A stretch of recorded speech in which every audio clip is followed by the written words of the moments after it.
नमस्कार दोस्तों, बीबीसी के दिल्ली और मुंबई स्थित दफ्तरों पर आयकर विभाग की टीम ने छापा मारा। बीबीसी पर इंटरनेशनल टैक्स में गड़बड़ी का आरोप है। कांग्रेस ने इस कार्रवाई को अघोषित आपातकाल बताया। British broadcasting corporation United kingdom का नेशनल ब्रॉडकास्टर है। ये दुनिया के सबसे पुराने और बड़े मीडिया हाउस में से एक है। इसके पूरी दुनिया में 35,000 कर्मचारी हैं।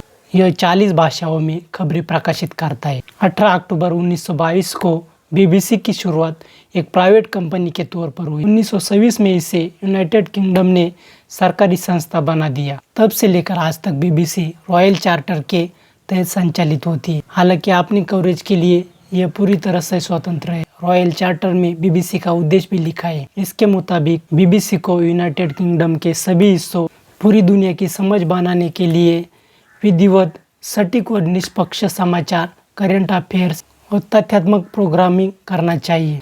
बीबीसी की हिंदुस्तानी सेवा ने अपना पहला प्रसारण 11 मई 1940 को किया। इसी दिन विंस्टन चर्चिल ब्रिटेन के प्रधानमंत्री बने थे। बीबीसी हिंदुस्तान सर्विस का उद्देश्य द्वितीय विश्व युद्ध के दौरान भारतीय उपमहाद्वीप के सैनिकों तक समाचार पहुंचना था।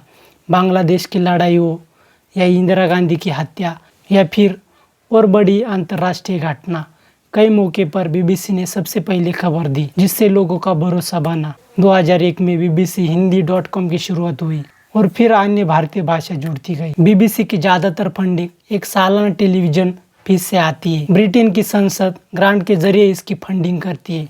इसके अलावा बीबीसी स्टूडियोज और बीबीसी स्टूडियो वर्क से भी आमदनी होती है। बीबीसी पर इंटरनेशनल टैक्स में गड़बड़ी का आरोप है। इसी को लेकर सर्वे किया जा रहा है। बीबीसी ने इस सर्वे की पुष्टि करते हुए कहा कि हम अथॉरिटीज का सहयोग कर रहे हैं और जल्द ही यह सिचुएशन सुधर जाएगी। बीबीसी के दफ्तरों में सर्वे आईटी अधिनियम 1961 के अलग अलग प्रावधानों जैसे धारा 131A के तहत किए जा सकते हैं। यह कानून आईटी विभाग को छिपी हुई जानकारी जुटाने के लिए सर्वे की शक्ति देता है।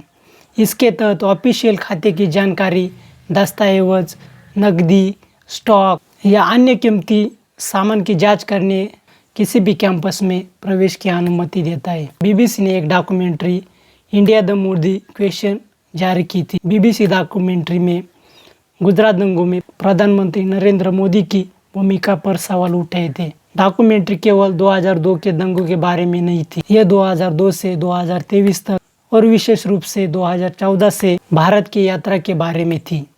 इसका पहला एपिसोड 27 जनवरी को और दूसरा एपिसोड 24 जनवरी को रिलीज हुआ था।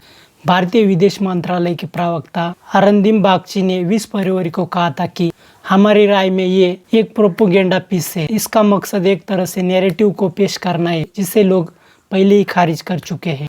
ब्रिटेन के प्रधानमंत्री ऋषि सुनक ने भी ब्रिटिश संसद में इस डॉक्यूमेंट्री की असहमति जताई थी। डॉक्यूमेंट्री का दूसरा एपिसोड रिलीज होने से पहले ही मोदी सरकार ने 21 जनवरी को इस पर प्रतिबंध लगा दिए। केंद्र सरकार की ओर से जारी आदेश के बाद यूट्यूब और ट्विटर से बीबीसी डॉक्यूमेंट्री के लिंक हटा दिए गए। 1970 में बीबीसी को इंदिरा गांधी ने भी बैन किया था। इस समय फ्रांसीसी निर्देशक लुइस मेलो ने कलकत्ता और फैंटम इंडिया को पब्लिश किया था। इन दोनों डॉक्यूमेंट्रीज में भारत में रोजाना की जिंदगी दिखाई थी। भारत सरकार ने इसे भारत को गलत रूप से पेश करने वाला करार दिया था। इस डॉक्यूमेंट्री की पब्लिश होते ही ब्रिटेन में बसे भारतीयों ने इसका विरोध किया था।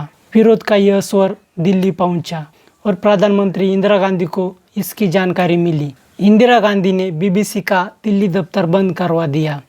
2 साल बाद 1972 में एक बार फिर बीबीसी ऑन एयर हुआ। 2008 में बीबीसी ने अपने एक शो में भारत के एक वर्कशॉप में काम करने वाले बाल श्रमिकों की तस्वीर दिखाई। बीबीसी के इस शो पर भी काफी हंगामा हुआ था। सरकार ने जांच की तो बीबीसी के ये फुटेज फर्जी थे। मार्च 2015 में दिल्ली हाईकोर्ट ने बीबीसी की एक डॉक्यूमेंट्री को बैन करने के फैसले को सही ठहराया था। दरअसल इसमें निर्भया के दोषी मुकेश सिंह को दिखाया गया था, इसलिए इसे इंटरनेट पर पब्लिश करने से रोक दिया था। 2017 में बीबीसी ने जंगली जानवरों के शिकार से जुड़ी एक डॉक्यूमेंट्री जारी की थी। इससे भारत की इमेज पर गहरा असर पड़ा, जिसके बाद सरकार ने इस डॉक्यूमेंट्री को बैन लगाने का फैसला लिया। धन्यवाद।